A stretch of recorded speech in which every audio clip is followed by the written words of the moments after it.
साथीहरु यहाँनिर देख्न सक्नुहुन्छ यो नेपाल टेलिकमको चाहिँ एनिभर्सरी अफर भनेर एउटा अफर ल्याएको छ, जस अन्तर्गत चाहिँ तपाईले ₹294 मा चाहिँ 20 GB डाटा प्राप्त गर्न सक्नुहुन्छ र त्यसको भ्यालिडिटी चाहिँ 10 दिनको हुनेछ। 10 दिनको लागि मान्य हुने डाटा 20 GB डाटा चाहिँ ₹294 मा तपाईले पाउन सक्नुहुन्छ। त्यसैगरी अर्को रहेको छ 6 GB data RS98 validity 3 days भनेको छ। यो चाहिँ तपाईले ₹98 मा 6 GB डाटा पाउनुहुनेछ, 3 दिनको लागि मान्य हुनेछ भनेर यसरी भनेको छ। त्यसपछि अर्को रहेको छ यहाँनिर देख्न सक्नुहुन्छ यो अनलिमिटेड डाटा प्लस भोइस भनेको छ। यसमा चाहिँ तपाईले ₹49 मा चाहिँ 1 दिनको लागि मान्य हुने अनलिमिटेड डाटा चलाउन पाउनुहुन्छ र 100 मिनेट भोइस प्याक पनि पाउनुहुनेछ।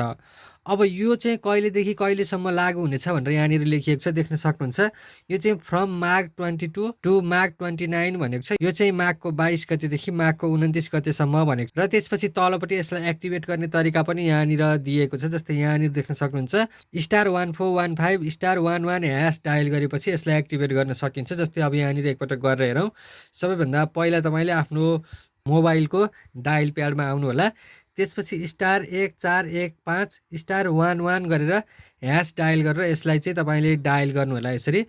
अब त्यसपछि यहाँनिर यसरी यो एनटी एनिभर्सरी अफर भनेर यसरी देखाएको छ। यहाँनिर 1 नम्बरमा देख्न सक्नुहुन्छ यहाँनिर 1 MBPS unlimited plus 100 minute on net RS49 1 day भनेको छ।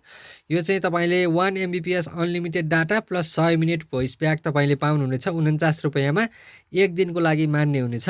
त्यसपछि दोस्रो 2 नम्बरमा रहेको छ यहाँनिर देख्न सक्नुहुन्छ यो 6 GB डाटा RS98 भनेको छ। 3 दिनको लागि मान्य हुने 6 GB डाटा चाहिँ तपाईले ₹98 मै प्राप्त गर्नुहुन्छ। र त्यसपछि अर्को रहेको छ यहाँनिर 20 GB डाटा RS294 भनेको छ। यो चाहिँ 10 दिनको लागि मान्य हुनेछ। तपाईले 20 GB डाटा चाहिँ ₹294 मा लिन सक्नुहुन्छ। 10 दिनसम्म यसको भ्यालिडिटी हुनेछ। र यस्तो किसिमबाट तपाईहरुले यो एनटीसी को एनिभर्सरी अफरमा सहभागी भएर यसको सदुपयोग गर्न सक्नुहुन्छ।